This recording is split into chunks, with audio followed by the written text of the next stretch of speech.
Hello everybody, just a quick unboxing of my new Skorne miniature. This is a Skorne Titan that fills 3 roles. It can be the Cannoneer, Gladiator, or the Sentry. You will also need this kit for the new Skorne Titan that's coming out. It's the Skorne's first named beast. Especially first named heavy. Well, I guess that's not really true. Malicorn is a named beast, but this is the first one in the Titan line. So you'll need this kit here in order to actually make that.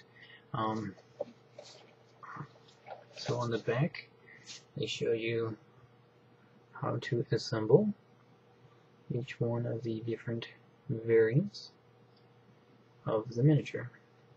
So let's open this bad boy up and show you all the interesting little pieces that come in here. This is a plastic resin hybrid that Prior to Press is now going through, which I really like. It's going to make my carrying cases a lot lighter as I progress to more things, and I'm kind of really hoping that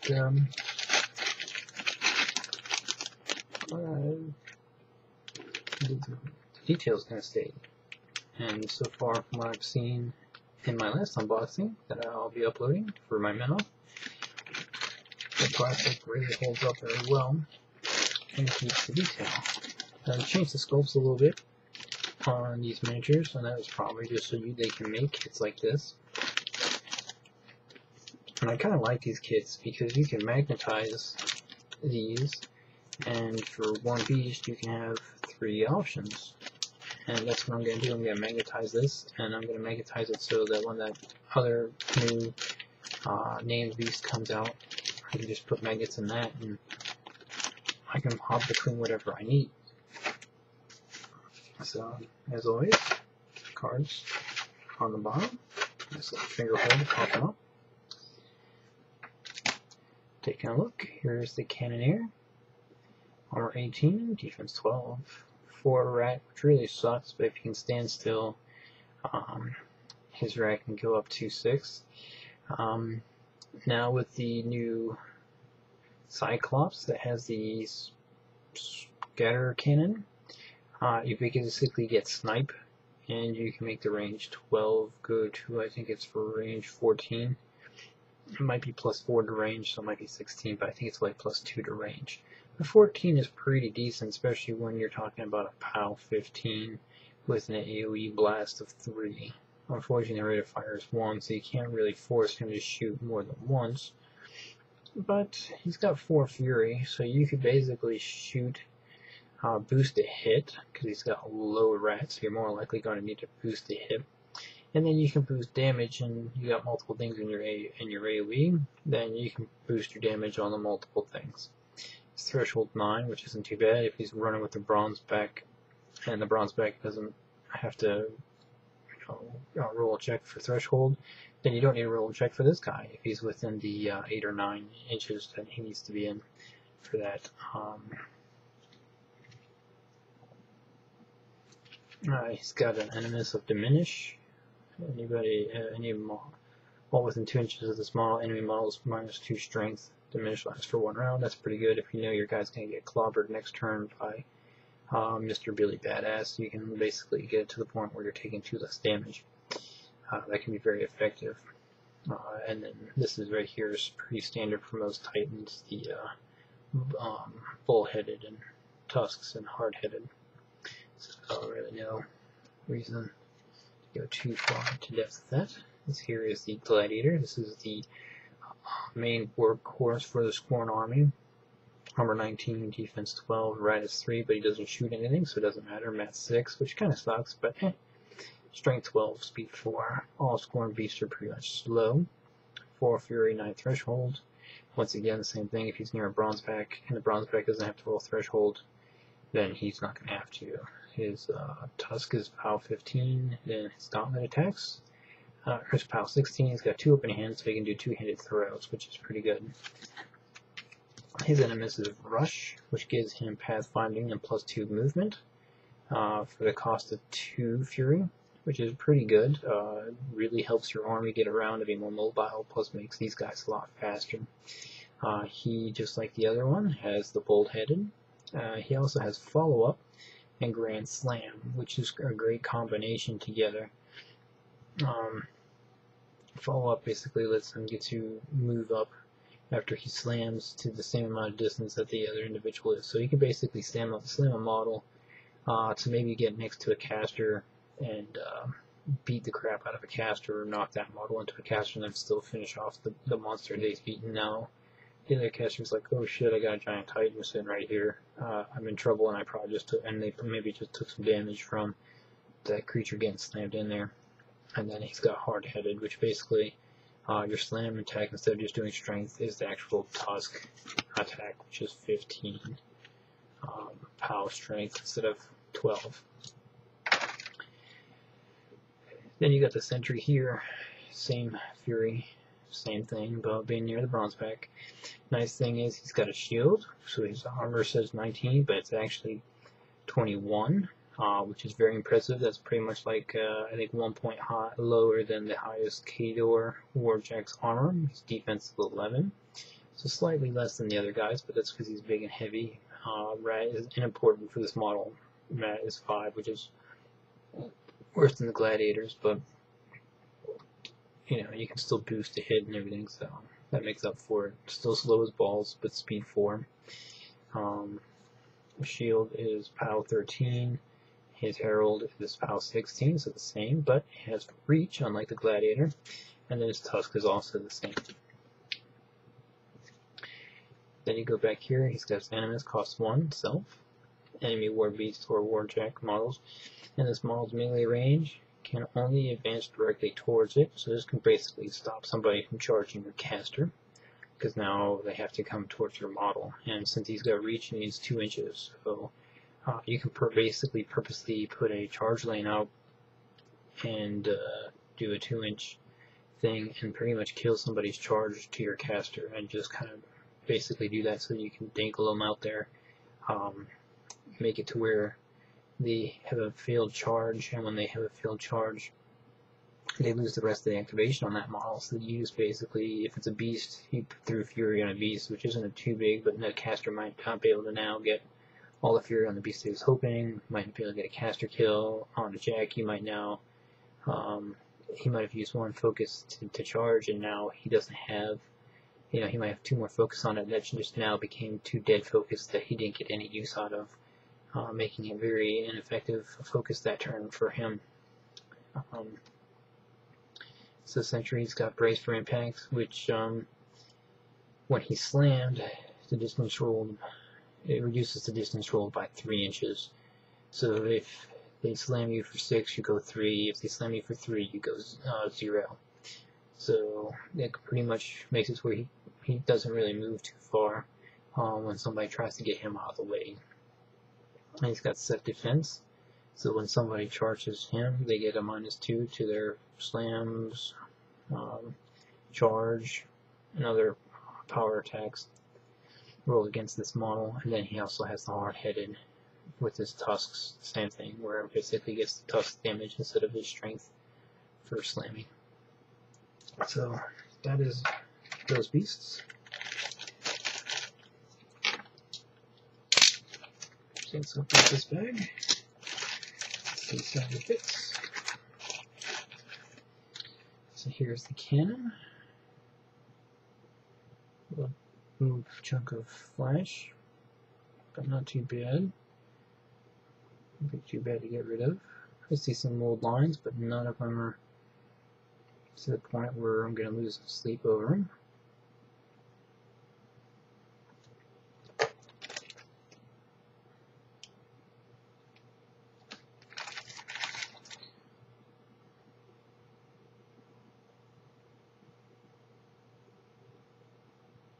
Yeah, very good mold lines on here. back to the cannon, put my hand in the way so you can see that a little bit better. See some mold lines around here, but like I said, they're not too bad. See the mold line that goes the length of the barrel, but that's not bad at all.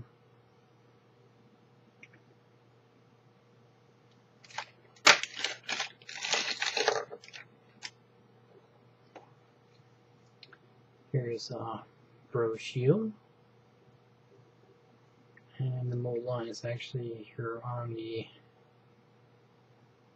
edge. And the camera doesn't want to focus on that, so that'll be nice to get rid of. It's sitting on the edge. Here's the head of the Cannoneer.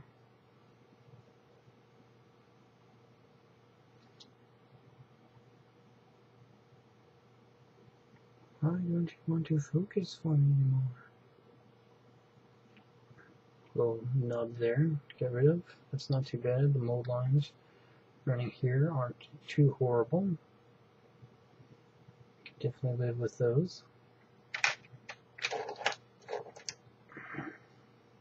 Shoulder, which goes to the cannon.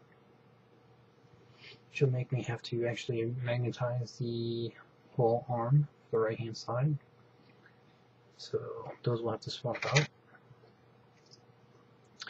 This is the Sentry's head. A chunk of mold got injected in. Really don't see any flashing on him except for that little chunk there. So that's really nice. That'll be a cinch to do up.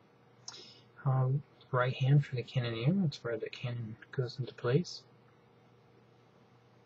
Shoulder pad. One mold line right here. Not too bad. Let's see if I can fix this maybe a little bit. Zoom in just a little bit more. I'm going to be showing these off. Here's the mace that goes with the Cannoneer. Pretty decent mold line here, but once again, not that bad. Not that wants to focus. So I apologize with my camera not wanting to focus for more than a split second.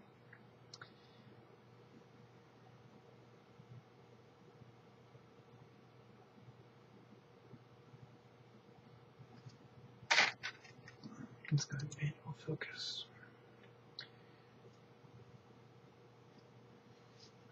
There we go. So here's the torch for the Cannoneer. There's a mold line right there, but it's going to be pretty hard to see on the camera.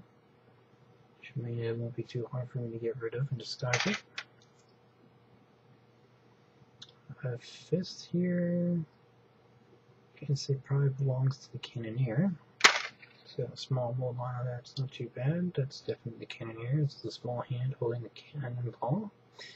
Mold line that goes right here. You can probably see it slightly. There you go. You can see it right there. It won't be too bad to get rid of. It comes with one base because you're supposed to really build one model with this, but like I said, there's some magnets in there and good to go. So large base, same one, the same one. Now here's one thing I'm really interested in seeing. That is the body going together. If you've seen the metal ones I did, you needed a lot of green stuff to fill in. And I guess I might need to clean up this here. But yeah, a little bit of metal pot here. And this baby's going to be nowhere as bad as the,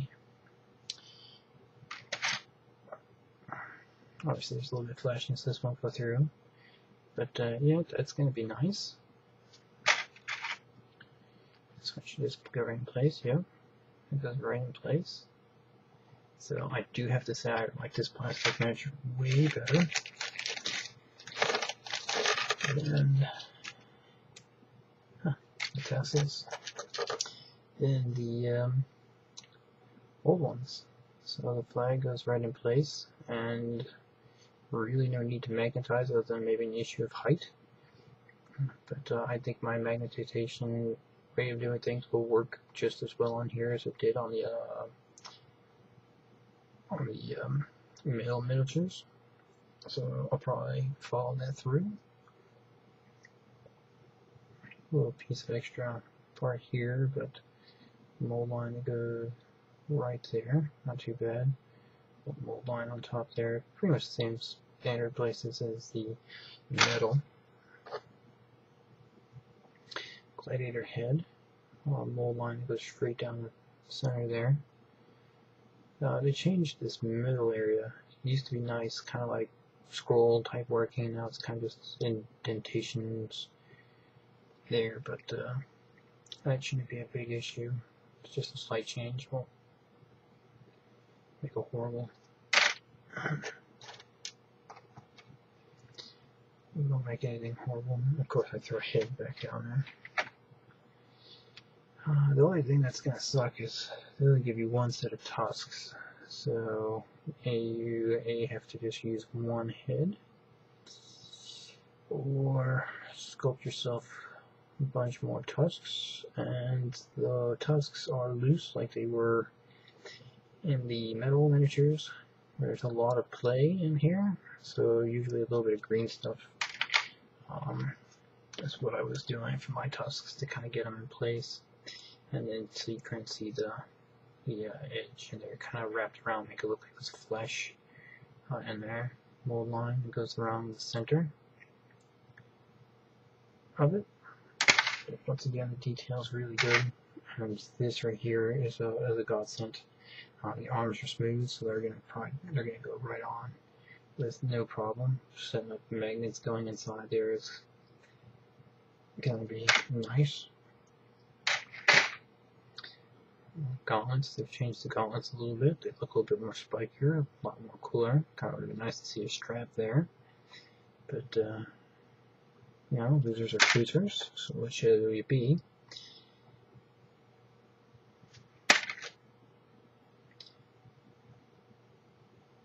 Mold line there, that's nothing too big.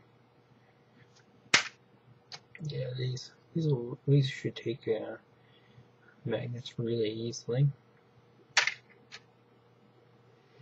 I have a good amount of magnets to the left that I can use. Chunk there. It's probably about the worst thing really, is that little chunk, and that's not too bad. That goes right in place. It's actually a little loose, but nothing super glue or little green stuff that super glue can't fix. Mold line goes around here, which is nice. I like it when mold lines can go around something like that instead of through a high detail area. And then the shoulder pads. I don't really particularly care for the Cannoneer's head out of the 3 heads that I have an option for.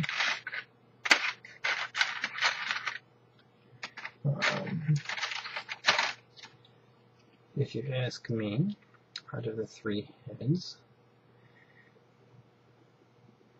kind of like the Gladiators and the Sentries better.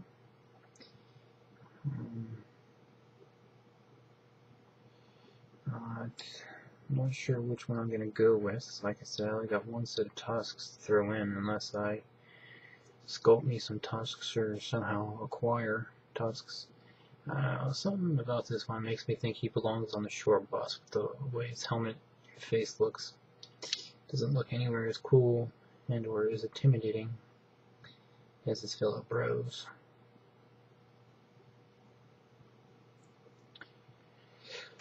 So I think I'll probably just go with the Gladiator helmet for all 3, but we'll see what I can do about maybe doing the heads for each one.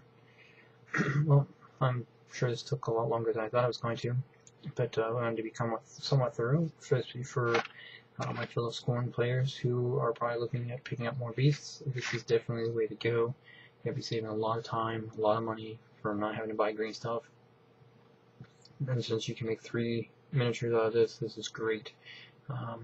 I need 3 gladiators. I already have 2 metal, so this gives me my 3rd gladiator. This will allow me to run 2 sentries and 1 cannoneer, because I don't have a cannoneer yet, so this will be able to be a cannoneer. You're probably wondering why I would run 3 gladiators. I run it from my tooth and claw. I use Fire Stash and 3 of these guys, and it works out really good. Whenever you can get 3 heavy beasts into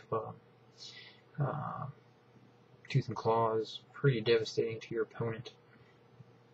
Usually a lot of them aren't too thrilled to see 3 of these guys running across the field at them.